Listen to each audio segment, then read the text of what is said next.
इन्ना लिल्लाहि व इन्ना इलैहि राजिऊन। पाकिस्तान की ड्रामा इंडस्ट्री आज एक अजीम और बेमिसाल सितारे से महरूम हो गई और ये इंतहाई दुख भरी खबर पूरी कौम के लिए किसी सदमे से कम नहीं कि पीटीवी के शाहकार ड्रामा गेस्ट हाउस के हर दिल अजीज अदाकार खालिद हफीज खान खालिक हकीकी से जा मिले। उनकी अचानक वफात की खबर ने जहां उनके खानदान को गम से निढाल कर दिया, वहीं पाकिस्तानी शोबिज इंडस्ट्री को भी यतीम कर दिया। खालिद हफीज खान महज अदाकार नहीं बल्कि वो फन की ऐसी पहचान थे जिन्होंने अपनी जिंदगी के कई साल अवाम के चेहरों पर मुस्कुराहटें बखेरने में सर्फ कर दी। उनके जाने से पैदा होने वाला खला कभी पुर नहीं हो सकेगा, क्योंकि वो इस शहद के नुमाइंदा थे जहां अदाकारी सिर्फ पेशा नहीं बल्कि एक जुनून और खिदमत हुआ करती। आज उनकी वफात पर पूरी इंडस्ट्री सोगवार है। हर आंख इस अजीम फनकार की जुदाई पर अश्कबार है, क्योंकि खालिद हफीज जैसे फनकार सदियों में पैदा होते हैं जिनका होना इंडस्ट्री के लिए सच्ची नेमत था। पाकिस्तान टेलीविजन के सुनहरी दौर की अजीम अलामत और 90 की दिहाई के मकबूल तरीन मज़ाहिया ड्रामा सीरियल गेस्ट हाउस के मरकजी सतून मारूफ सीनियर अदाकार खालिद हफीज खान तवील अलालत के बाद इस्लामाबाद में दाई अजल को लब्बैक कह गए। उनकी वफात की खबर ने पाकिस्तान भर में उनके मद्दाहों और शोबिस इंडस्ट्री को शदीद सदमे से दोचार कर दिया, क्योंकि खालिद हफीज महज अदाकार नहीं बल्कि ऐसी शख्सियत थे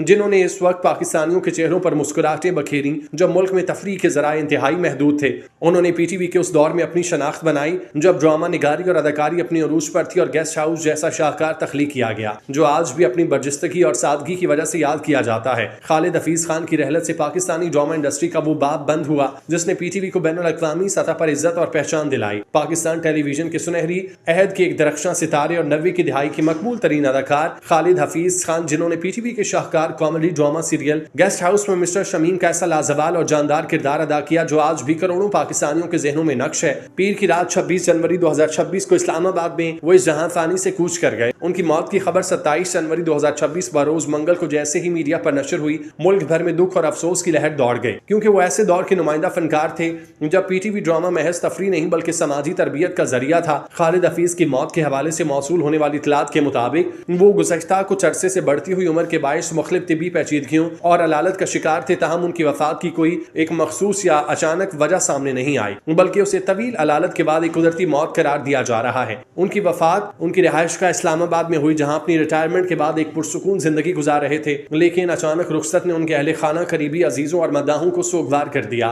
खालिद हफीज की तदफीन और नमाज़े जनाजा के हवाले से बताया गया कि उनकी आखिरी रसूमात मंगल 27 जनवरी 2026 को इस्लामाबाद के मारूफ H11 कब्रिस्तान में की गई, जहां उनकी नमाज जनाजा बाद अज नमाज असर अदा की गई और उन्हें आहू और सिस्कियों के दरमियान सुपुर्द खाक किया गया। उनके इंतकाल पर न सिर्फ अवाम बल्कि शोबे से वाबस्ता सीनियर फनकारों ने भी गहरे रंज का इजहार किया, खास तौर पर गेस्ट हाउस के वो अदाकार जिन्होंने बरसों उनके साथ काम किया। उनका कहना है कि खालिद हफीज सिर्फ अच्छे अदाकार नहीं बल्कि निहायत शफीक, वज़ादार और बाखलाक इंसान थे। गेस्ट हाउस में उनका किरदार ऐसे गेस्ट हाउस के मालिक का था जो हमेशा अपने अमले की शरारतों से परेशान रहते, लेकिन उनकी अदाकारी में छुपी नफासत और संजीदा मज़ा ने उन्हें ऐसा मकाम अता किया जो बहुत कम लोगों के हिस्से में आया। उनकी मौत से पैदा होने वाला खला कभी पुर नहीं हो सकेगा, क्योंकि वो पीटीवी के उस दौर के आखिरी सतूनों में से एक थे जिन्होंने पाकिस्तानी ड्रामे को बैनुल अक़वामी सतह पर पहचान दिलाई। खालिद हफीज की रहलत महज अदाकार का दुनिया से रुखसत होना नहीं बल्कि ये पाकिस्तानी ड्रामा इंडस्ट्री के उस सुनहरी बाब का इख्तिताम है जिसकी बुनियाद अखलाकियात, तहजीब और सच्चे फन पर रखी गई। पीर को उनके घर के दरो दीवार उस वक्त गवाह थे जब अहले खाना अपने प्यारे की जुदाई पर निढाल थे, लेकिन ये गम सिर्फ उनके घर तक महदूद न रहा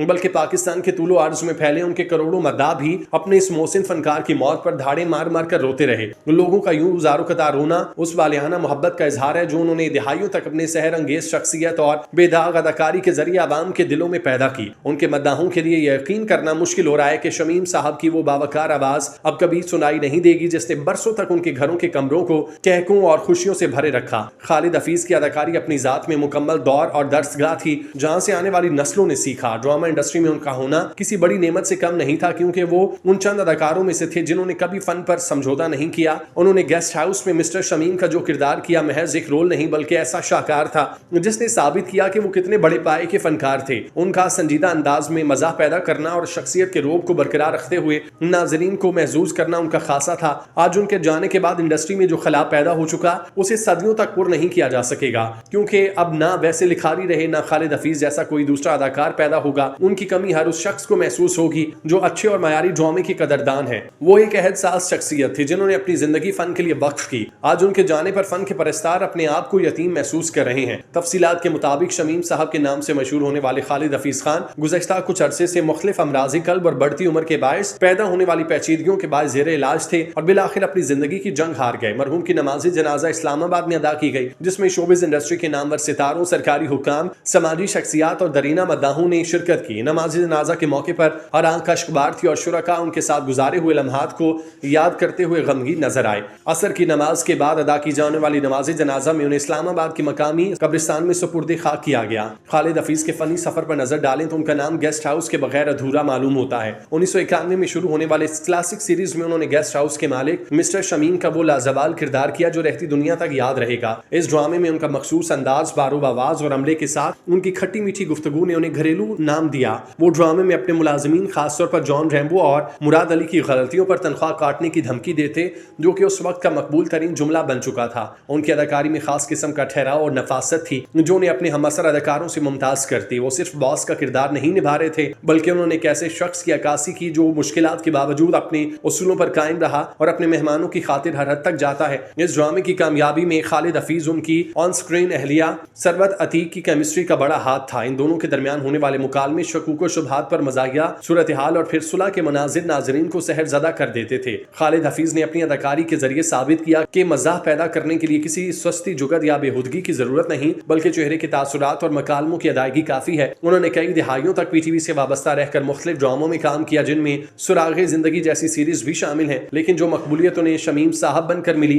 वो कम अदाकारों के हिस्से में आती है। आज उनकी वफात के साथ गेस्ट हाउस की वॉसल टीम मजीद बिखर गई, जिसने पाकिस्तान में सिट कॉम के तस्वुर को जला बख्शी। खालिद हफीज की वफात पर मारूफ अदाकार अफजल खान उर्फ जॉन रैम्बो और दीगर फनकारों ने गहरे दुख का इजहार करते हुए कहा, खालिद हफीज शफीक उस्ताद और बड़े भाई की तरह थे, जिन्होंने सेट पर हमेशा जूनियर्स की रहनुमाई की। उनकी शख्सियत में वो वकार था जो उनके किरदारों में नजर आता था। वो इस्लामाबाद की अदबी और सकाफती मुहाफिल का हिस्सा रहे और हमेशा शरीफ नफ्स इंसान के तौर पर पहचाने गए। उनका बिछड़ना महज इंसान का जाना नहीं, बल्कि पूरे अहद का रुखसत होना है। उनकी खिदमत के एतराफ में आज भी उन्हें खिराज अकीदत पेश किया जा रहा है। उनके मद्दाहों का कहना है, शमीम साहब जैसा मालिक और अदाकार दोबारा कभी नहीं मिलेगा। अल्लाह ताला मरहूम को जवारे रहमत में जगह दे और लवाहिकीन को सब्र अता करे।